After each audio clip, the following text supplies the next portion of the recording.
अस्सलाम वालेकुम मैं ਤੁਹਾਡਾ ਆਪਣਾ ਵੀਰ ਉਮੈਦ ਗਈਆ ਕੀ ਹਾਲ ਪਿਆਰੇ ਦੋਸਤੋ ਠੀਕ ਹੋ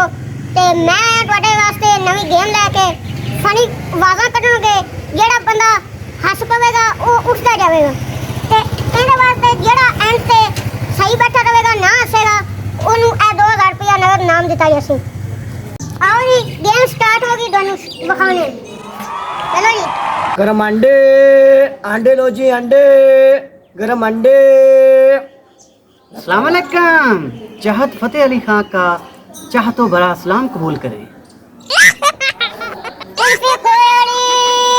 कुल्फी कोयली 10 रुपए दी 10 रुपए दी